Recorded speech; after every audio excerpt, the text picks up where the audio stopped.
coming to understand self-regulation was quite pinnacle in my relationship with my children, because being raised in the 70s and not necessarily, or 80s, not necessarily having learning or discipline problems.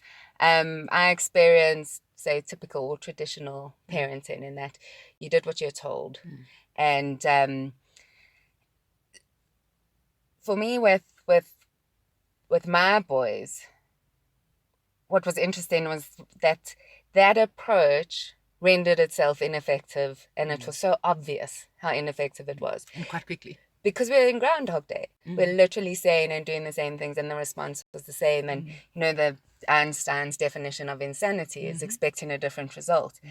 And coming to understand that behaviour that looked very much like naughtiness or stubbornness was actually more about trying to control something inside. So it wasn't coming from a moral perspective. It was coming from a need to self-soothe or self-medicate, or just to feel put together inside. So maybe we could chat a little bit about, what does dysregulation look like? I know that everyone experiences it. And as adults, some of us sometimes have an awareness of, like, okay, I know I've moved away from myself, or that I'm out of control. But I think the difficult part is with, like, so many of our kids show us their dysregulation. We perceive it to be belligerence, and our reaction actually just perpetuates the dysregulation, and that gap between us and them gets bigger. Yes. And has the knock-on effect. So you said a couple of interesting things. One of them is children's behavior is communication. And I think in the 70s and 80s, parenting didn't see it as communication, and they just shut it down. So we all turned out, we self-medicate, not in a hectic way, but we kind of raise ourselves, or we walk around with issues that we didn't necessarily need to have. And I think we're recognizing more that behavior is kids' way of trying to tell us something. And it's not a nice, clean box of communication. It's messy and it changes. And our response can't be an old way of responding, not because the world is different and things are made up. It's just because we're more enlightened as people. And we don't want our kids to be a shutdown, as they potentially could be. So we want them to be whole people that contribute to the world and feel good in their space and are successful in their own right. And success doesn't mean we're all CEOs of the business, because that doesn't make sense. But I think you can't put a checklist together and apply that to every kid and every family. No. So it's got to come from a point of awareness and intention. So if you observe your child's behavior with curiosity, rather than how is this child impacting me, and I need to shut that down. It's a very different space. Hugely different. So a simple example I use all the time is, if a child is in my environment, in a school environment, and hiding under a table, you stand back and you think to yourself, I wonder why. Why is he there? And you let him stay under the table, because kids are really smart at self-protection. And sometimes we take that away from them, and we call them stupid for displaying behaviors that protect themselves. Or odd, or strange, or different. Yes, something that looks out of the norm, or isn't something that we want to have happen, because maybe we want to control it. So if they're hiding under the table, or going to the toilet 20 times in a half an hour, or sneaking things around, that's a communication. I've seen a lot of kids, particularly, I know that I've worked more with kids with a traumatic background, and I'm guessing that I know that you have experience in trauma. However, you work in the educational field and learning challenges. And I saw a lot of kids trying to soothe themselves, or I knew that they were dysregulated, either by incessant talking, humming, constantly stuff in the mouth. Yeah. So I think the challenge, and then then as they got older, to like 4 or 5, that their behavior would look very much like little gangsters, because it became more physical. They'll actually, they needed to get a certain, in order to regulate themselves, or once they'd become very dysregulated, they became more physically chaotic. And they needed to be, because we think we've got to understand children as a whole human being. So when you're feeling dysregulated, where is it? And when we can start isolating it in our body, in our mind, in our emotions, wherever it is, we can start managing it. But I see a lot of emotional dysregulation coming out in physical dysregulation. And they look unput together. Very much so. And the amazing thing is they're trying to put themselves back together. They're not trying to harm you or destroy the world. They're trying desperately to feel grounded and connected. So the number one priority of all human beings, right from birth to the end, is connection. We will seek it even in the most dangerous and harmful situations. So we'll even put ourselves into that if that gives us connection. Yes. So going back to self-regulation and discipline, as from a parent, or just raising your kids from a parent's point of view, is are we misunderstanding the communication and then shutting it down before it gets a chance to heal? And then we're just perpetuating the behavior. So then it's a naughty boy. Bullying is a self-regulation. If you become a bully, you are trying to regulate something. Yes. The other day I was driving home and something was putting me off a bit. I just felt uneasy. And all I could think of, because I'm trying to relate my own feelings now to kids, because if I can walk a mile in their shoes, I can maybe get into their heads a bit more and help them a bit more. And I was really dysregulated driving home. And I thought, what do I feel like? I feel like I'm not sitting in the chair of my car. It felt like they were just bones. It wasn't connected. I wasn't feeling flow. I was feeling off, the jittery feeling where I need to do something and something's happened. I feel, imagine being a 10-year-old kid away from your mom at school or wherever you are. You have no control over what you need to do next. It's been controlled for you and you feel dysregulated. That must be, what do you do with that? You can't say to somebody, especially a teacher, you can't say, I need to go and run around the block because I feel off. He doesn't even know he needs to do that. So we need smarter people, I think. Yes. That can really, again, why are you under the table? Why are you running to the toilet every 20 seconds? And keep that symptom in place. And that question, so the inquiry has been vital in our relationship, because when I share my question with my children, I normally actually get an answer that is helpful rather than an assumption. Yes. They are doing this because of that. And to try to stay away from the question why, because we set them up to lie because they don't know. Why did you break that? What answer's got to come out of that? So I like the approach of, I noticed this. Tell me a bit more about that. And then see what their response is. And if they come back very defensive, then my response back is, that's interesting. I wonder why they felt they needed to be defensive. Not, they must be guilty. So we jump to these conclusions. Yes. Yeah. And to know that it's a process. So I don't know who said this to me once, but I say it all the time. We did not get here in a week. We're not getting out in a week. Yes. It's a long process and you've got to, Anat Benil, she's a therapist, and she talks about flexible goals. And if we have hard and fast goals for our kids, we can so easily get disappointed. Yes. But we have this flexible, moving, goal-based setting of goals for our children. We can start to celebrate the tiny things or the unexpected things, and let them become. And even see them. I agree. When, that saying that, I don't know if he's the original author of it, but I certainly have heard Deepak Chopra say that what you resist will persist. Yeah. And I call it Groundhog Day when we are stuck. And I think knowing now, and this is such a natural journey in parenting, is like the hindsight is always 20/20, and looking back and knowing now what the dysregulated behavior was showing me or is showing me in the moment compared to how I understood it before, it seems counterintuitive that discipline and consequences would come in at that point. My child was dysregulated, or one of the kids in my care was dysregulated. Then the first level that came up as a young parent was I'm not getting the validation that I'm doing this well, or that Yes. I'm getting this right. Yes. Okay. So natural. yes. Normal. Yeah. And especially considering the amount of times you've devoted to Come now. ensuring Yeah. that they get that this is appropriate or the right way to go. Can I draw a different example that's the same but in a school setting? So what typically happens, and it's easier to see in this way. So I've taught you how to do long division. And then the next day, but I've already taught you how to do long division. So the teacher is now having the same view as you talking about from a parenting point of view. So you get to the end of 2 weeks and you think, how many more times must I teach you how to do long division?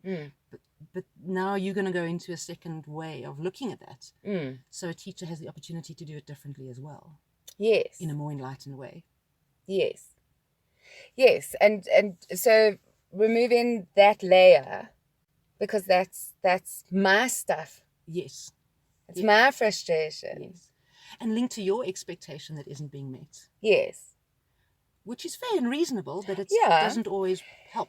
No, and then so moving past that, and then another layer that sort of stood in between being able to hear that communication for what it was, was, I think, sort of old school thinking or the way we're raised, and we're like, you know, and even now it's amazing to me how prominent it is for psychologists to stand up and to say the way you treat belligerent behavior is an instant consequence, and you be very clear but calm and firm about what didn't work, what is expected, and they need to go and think about it.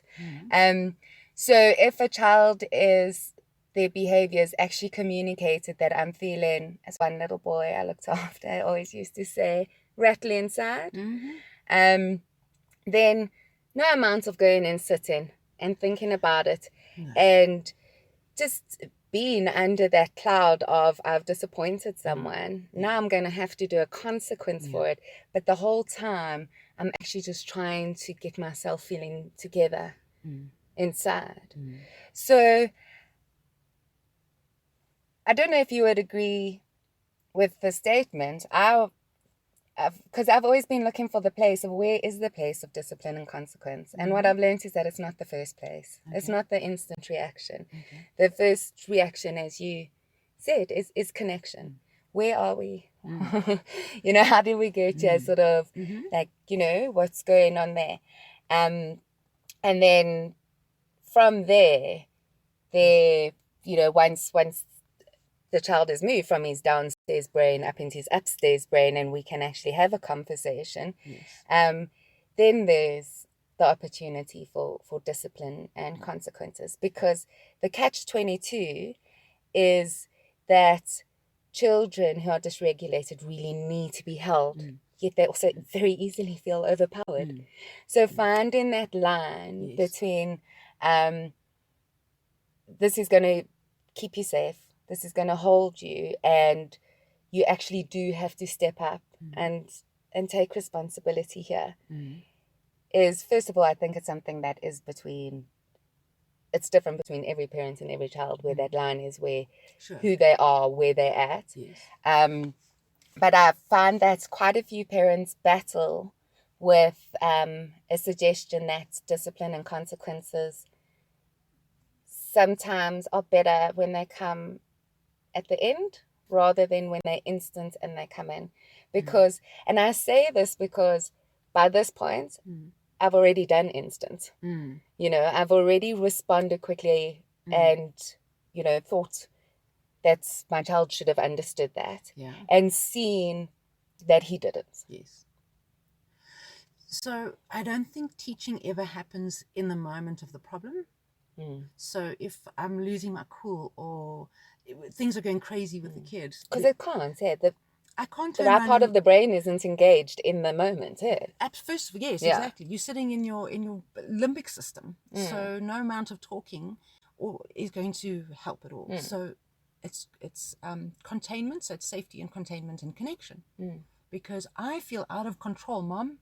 Please help me to feel in control. And when Mom loses her stuff and goes out of control, either the child's going to respond by trying to take control because I've asked you to take control because I can't and you're not. So it falls back on me as a kid. And how do I do that? Or you losing your cool and I'm losing my cool. And now it's everyone's. Things just escalate and get really out of control. Now you've got to manage that. So I think when something's going horribly wrong, emotionally or anything, it's incumbent upon the adult to bring their calm and to ground. So there's a grounding exercise, 5, 4, 3, 2, 1, that brings people back into the present moment and brings their thinking brain back and gets everybody sort of out of that intense moment. And not only and it's not even then that the consequence happens. That's when we breathe and we just, okay, we did this, we got out, we managed, we're alive, it's wonderful to be back here. And the lessons don't get learned then. The lessons get learned when it's safe to learn them. And it could be an hour later, it could be that night, it could be 5 weeks later, it could be months later, because the tuned in parent is always really aware of opportunities to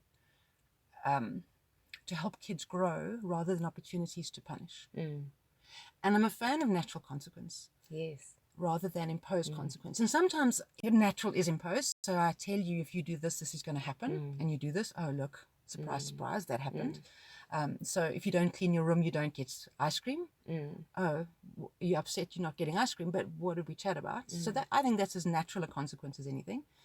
But it's got to be related and it's got to be relatable. And then you just let them melt down in their moment. I don't know if we're speaking about the same thing, but I've seen, or at least when I can be quite in sync and aligned with what's going on, I've seen that I haven't had to necessarily dish out a consequence, that my child creates the consequence for himself. Yes. I'll give you an example. I've got one of my sons was just insistent on using a kit bag instead of using his school bag.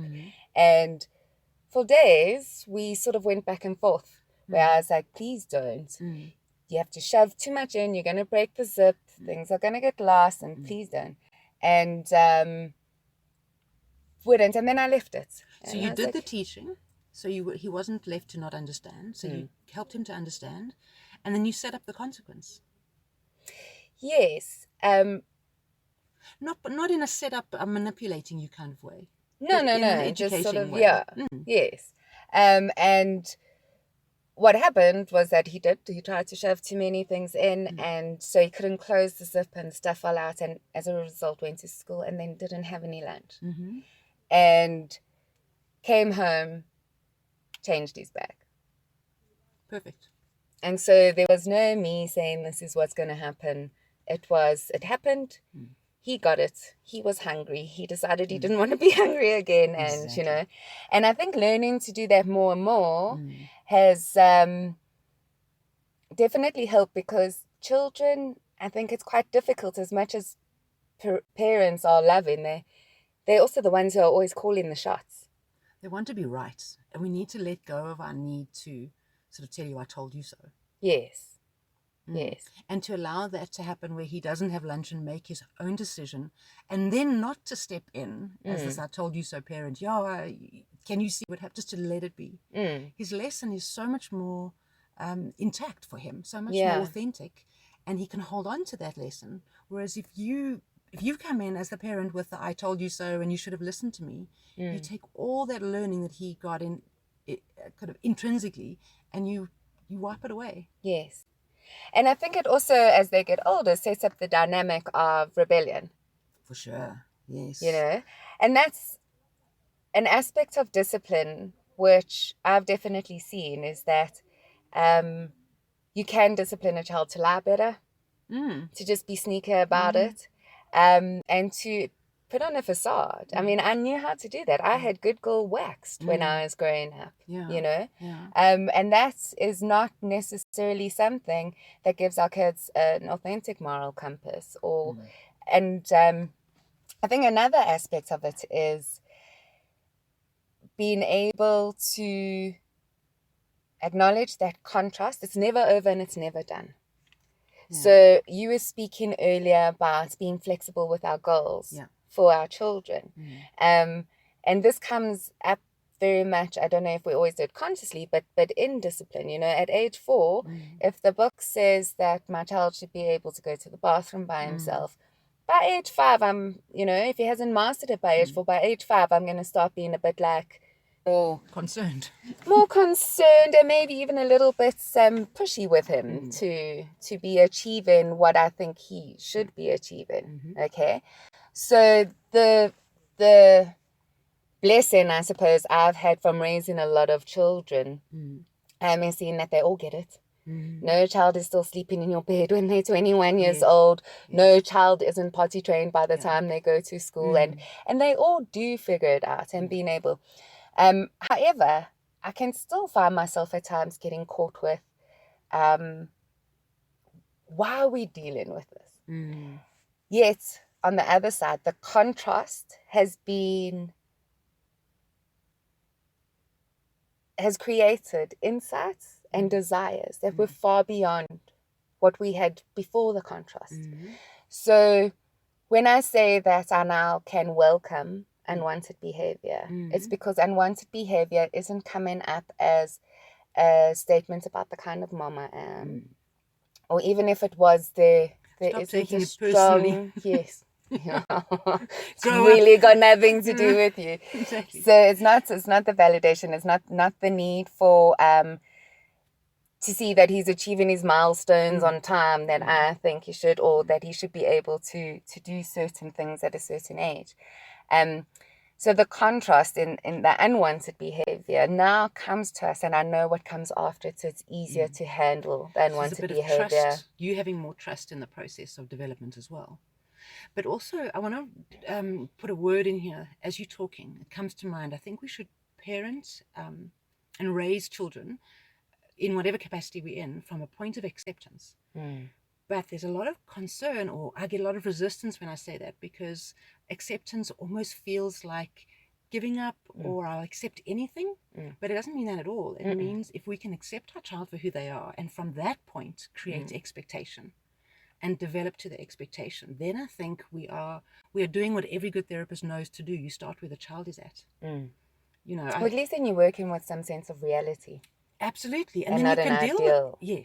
Yes. Yeah. You've got to work from where they're at. Yes. I can't expect you to be knitting a full jersey before I've taught you how to cast on. Yes. And then you've got to be okay with just that stage for now. Yes. But it does also mean kids need to be pushed gently. When we do school tours, for example, the reason we do school tours is to push kids a little bit more. But I will cancel a tour if I think the pushing is going to be too much. If I think that I'm going to go over the line and it's going to cause behaviors that I don't want, or anxiety that is not productive. But there's a point at which you think this kid is so ready for this. We have to create this opportunity as soon as possible and dive into this. Opportunity is a big thing for me. So I'm always observing, what can we do now? And oh my gosh, this kid is ready for this now. Let's do it now. So just going from a school's perspective, we have two main rules: respect and choice and consequence. And I have it so broad like that because if you do something that in a typical school environment would be a no-go, absolutely a no-go. So I don't know, let's say they go and break something, or they put graffiti all over the wall. I'm not creating a rule that says you cannot graffiti a wall.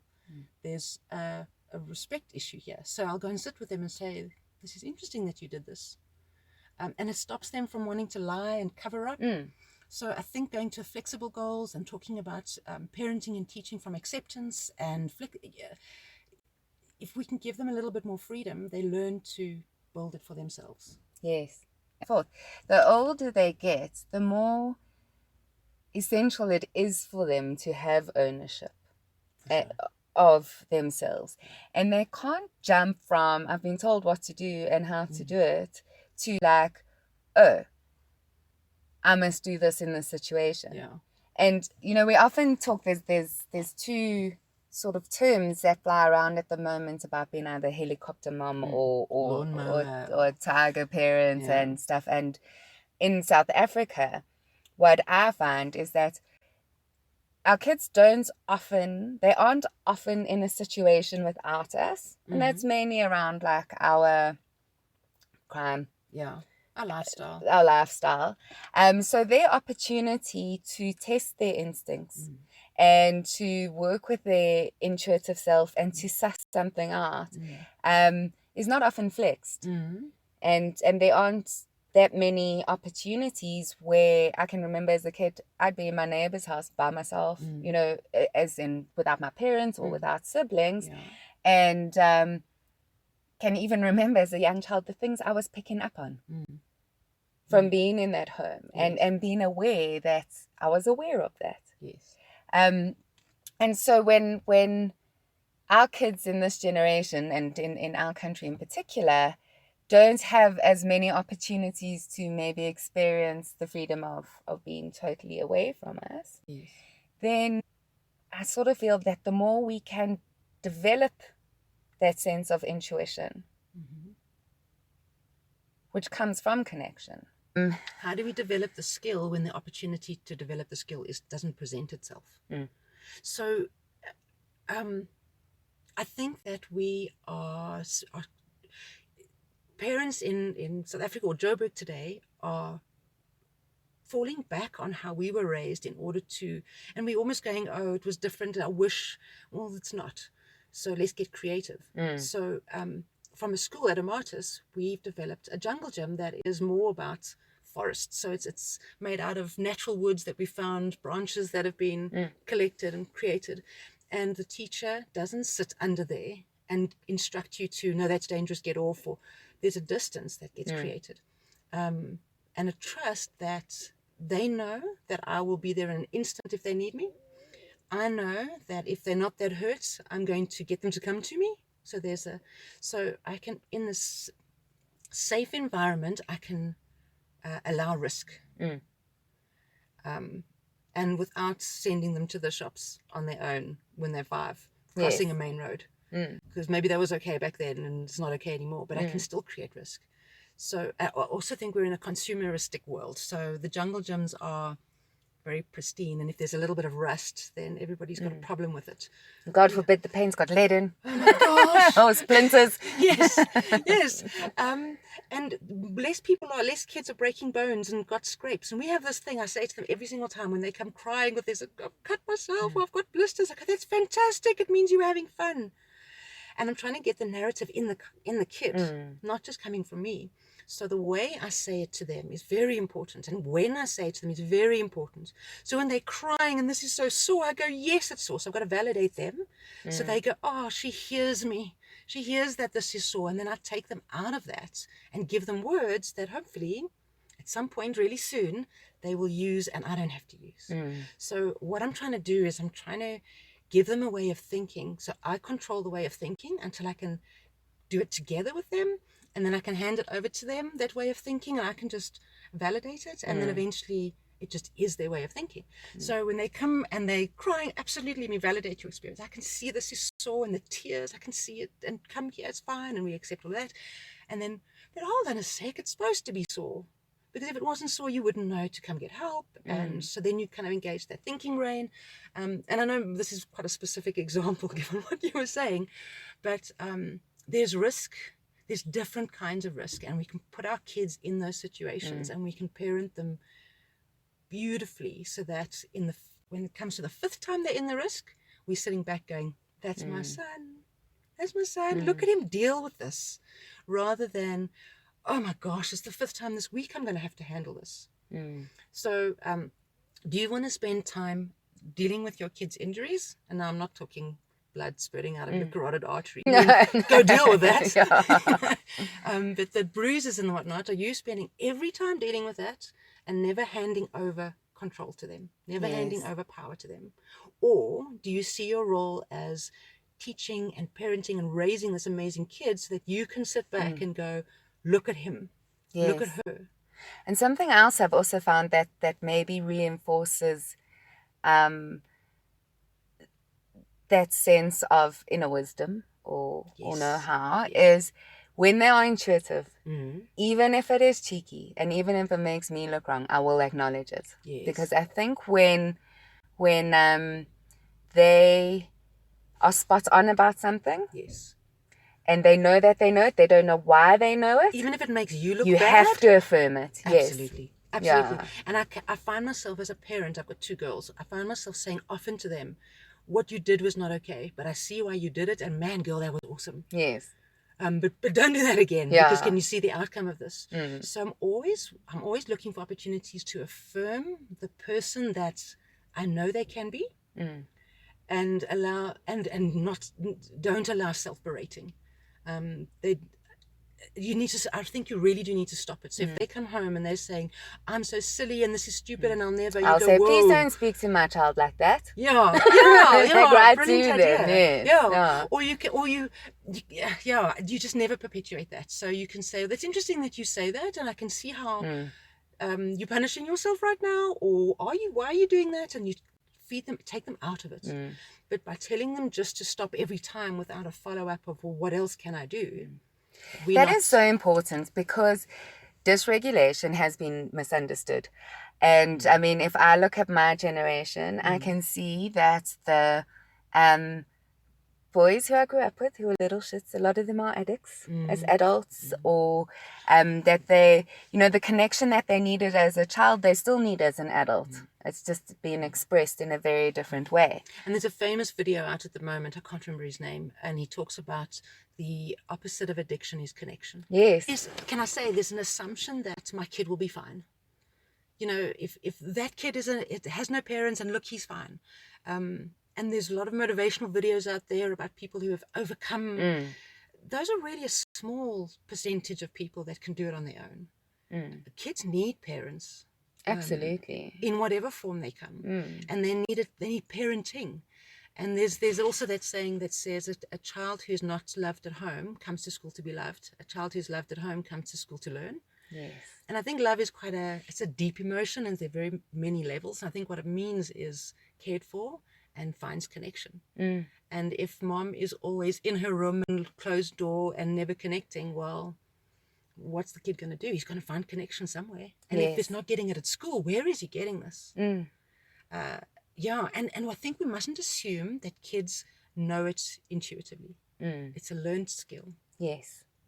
And it needs to be taught, and not in a classroom with 5 points. Now I've taught you, now you know it. It's a moment by moment. So going back to being curious and engaged and connected to your child, and not 24/7. No. Don't drive yourself insane. No.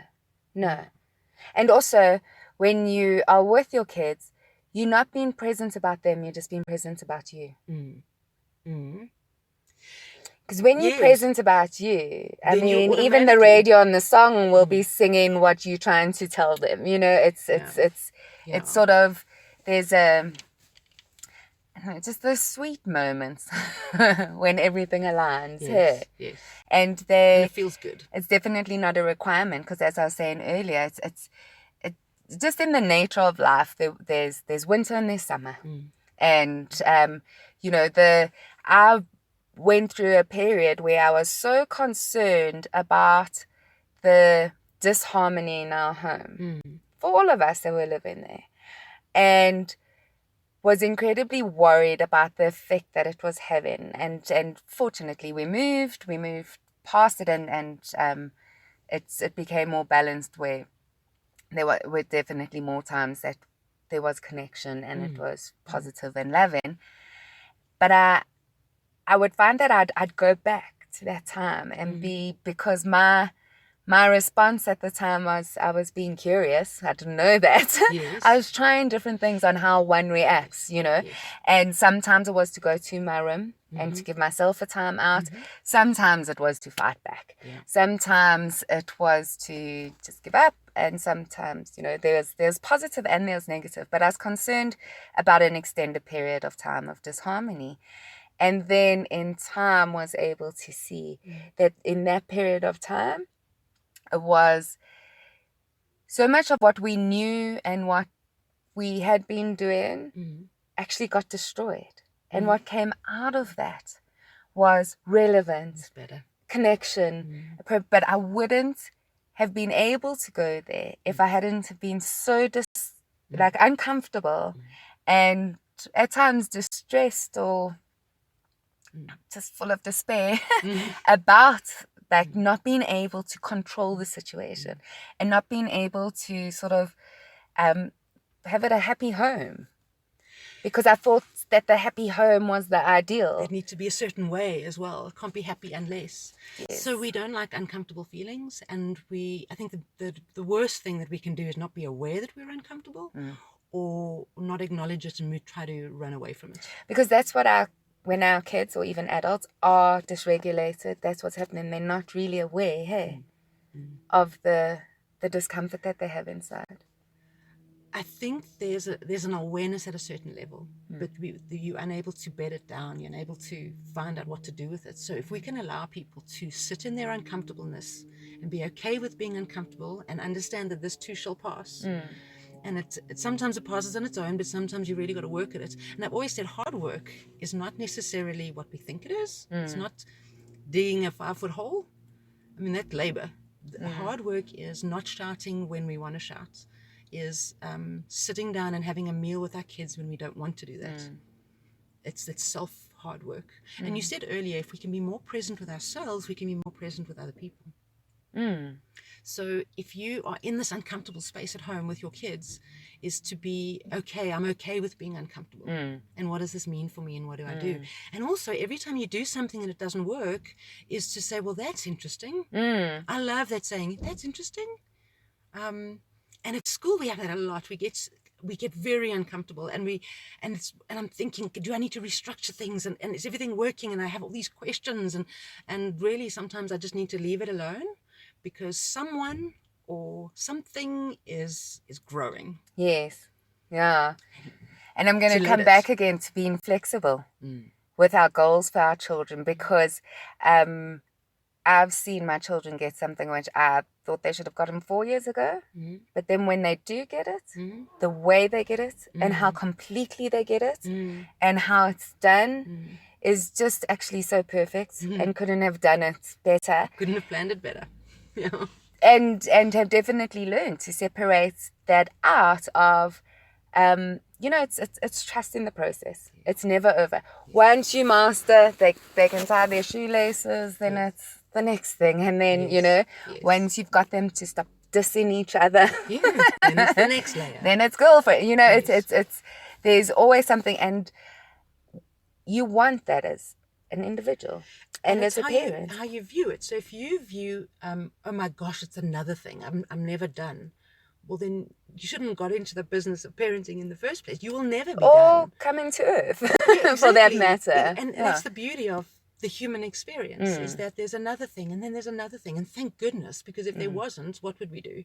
Yes. Because that's where our expansion and our growth is that. And I think children are just such fabulous catalysts, because that relationship has got so much emotional investment in it, and it's emotionally intense.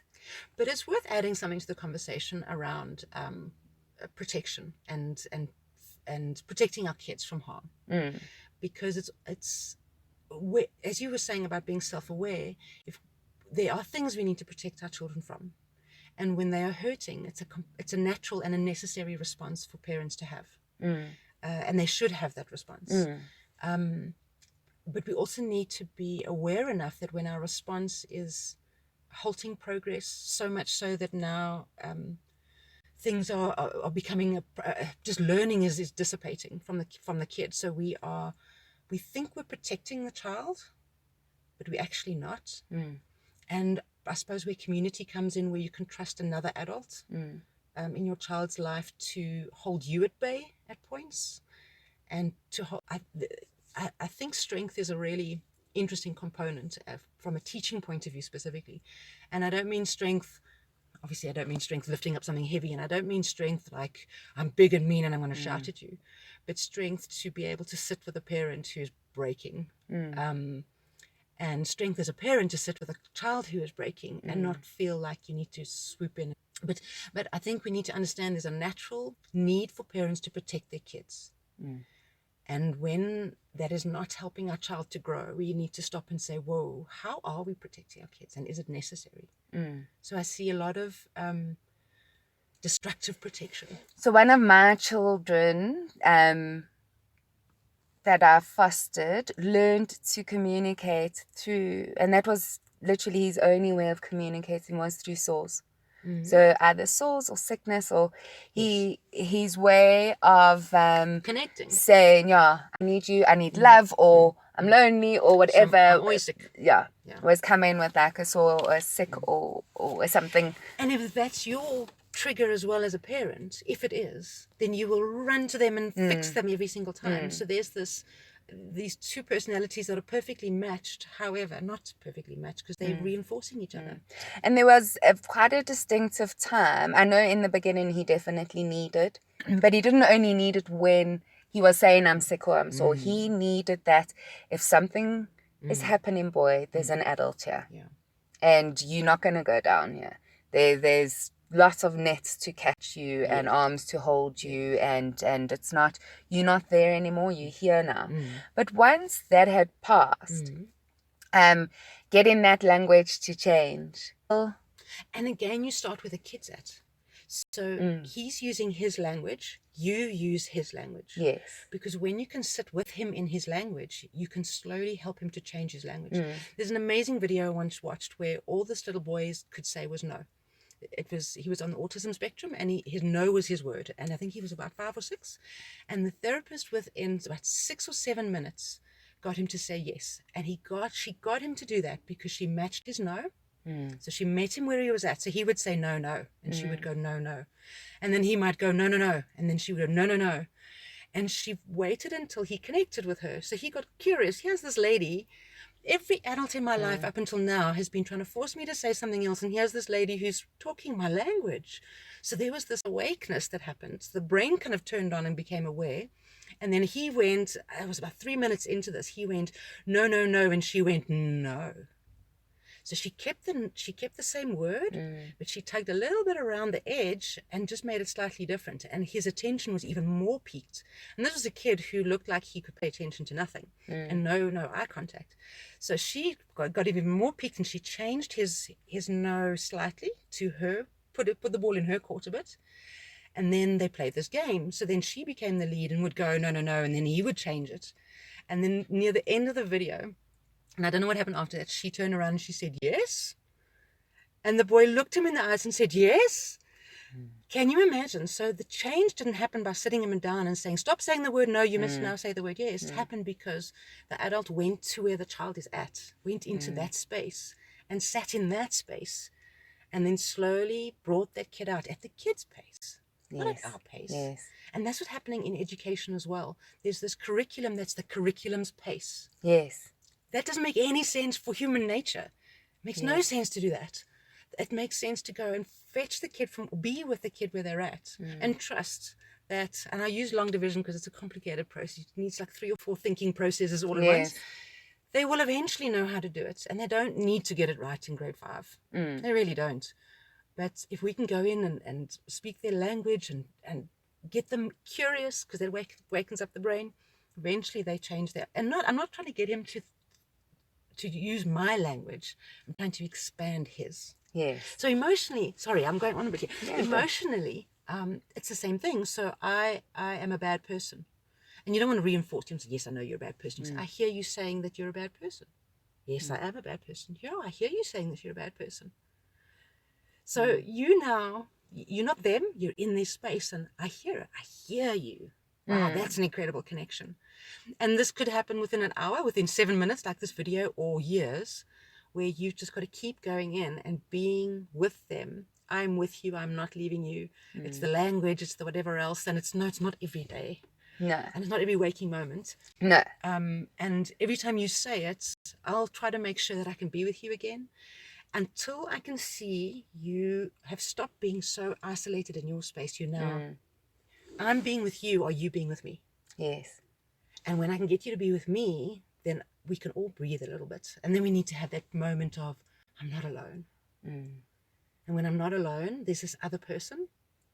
And then you've got to slowly start trying to judge, okay, when do I try to change that language? And how? And sometimes you get it wrong. And sometimes you think it's today and this is the moment, and you do it and they flick right back and you go, oh, that was the wrong moment. But then you just go back. It's a beautiful, engaging incredible process to watch a kid become who they are. Absolutely. Not who you want them to be. No. Yeah. And that's when there aren't these demands of us as this parent-child coupling must be at this point, or and all my need friends' to be kids are that. there, why aren't you? Yeah, so being as flexible with yourself and your own goals for yourself as parents as you are for your child. And I mean, the research is just unbelievable at the moment with regards to addiction, with regards to learning challenges, with regards to behavior challenges. It's all coming back to connection. It's all coming back to that interpersonal relationship and having that as a base. And they've actually seen in research that a child who has that connection in the first year and they can have a shocking rest of their life versus the child who has a tumultuous and traumatic first year and have a feathered nest rest of their life. The child who had the strong bond and connection in the first year, when that was their entrance into this world, they do better in life. Their prognosis is better. For sure. Then as adults, not to feel guilty about a bad first year, especially moms who experience depression after having kids of their own. Yes. And they're unable to be there for their kid. Yes. Is to know that the brain is plastic and changes and anything is doable. It just, again, we didn't get here in a week, we're not getting out in a week. But that's also wonderful, is that what they're showing is it's not like, okay, it messed up in the first year because my children had all 3 is years. Lost kind of thing. It's not lost. They had 3 years. They had 3 years. Their first 3 years were tumultuous. And, you know, when you look at it from a maybe somewhat outdated or old school perspective in Western psychology, then they would... The prediction would, and I actually found that a lot with working with psychiatrists and psychologists, that their belief was that it's almost like make them as comfortable as possible, but don't expect too much. And that was educational psychologists, there was psychiatrists, there was trauma therapists, you know, that hinted towards don't expect too much. Lower your standards, walk away. But yet their brain is going to continue to evolve, and their environment can be changed to suit them and to stimulate that. And yeah, I mean, not just my children that I have now, but all the children that I've seen that were at the baby house, and they all came from trauma. Every single one of them exceeded medical and psychological predictions. In fact, there are 4 of them who were considered high-risk adoptions, who now, 7-8 years later, are flourishing and considered exceptionally intelligent. Yes. The one is fluent in 5 different languages, and she's 8. You know, and so I think that finding that place between, is this the right way to go? Is that the right way? Is this a goal I should have, or isn't that? Is easier in the stillness. It is easier when we can be present. Yes. But often when we have those questions, we aren't very close to the stillness. And so being able to give ourselves more time, to trust, to let it unfold. So I'm not going to react today to the stealing. I don't know how to react. I'm being honest with myself. Yes. If I reacted the way I've always known and come from a default position, I know I'm going to make it worse. Yes. So being able to sit with it until I do know, because you will know. When you know, you will know. As long as you're not stepping away from it. And I think I'm saying you step away from it physically, mentally, emotionally, and you disengage. So disengagement, I think, kills all hope. But staying curious. Staying curious and staying ineffective and curious. Why not? And I think stillness, I'm just processing what you mean by the word for myself. And it's stillness of judgment and stillness of self-berate, or I have to do something, this necessity to be an enactor of things. Maybe it just needs to this to, you know, it'll pass, or someone will help, or I think kids need our calm. We need our calm. Even if it's 10 minutes a day. Absolutely.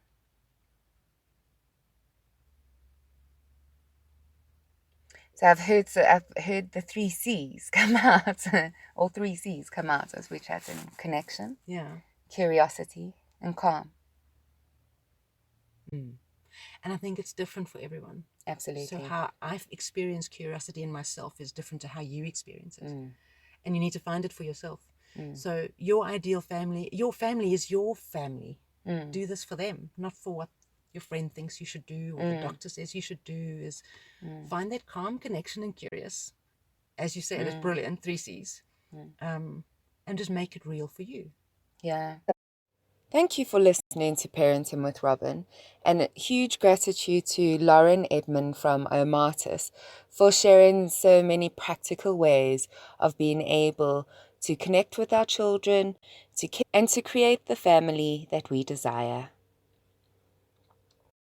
For more from Parenting with Robin, please check out our YouTube channel, Podbean channel, Facebook, and if you'd like to email me at parentingwithrobin@gmail.com, I'd love to hear your comments and questions, and perhaps even a topic that you would like me to go deeper in depth with that can help you creating the family that you desire.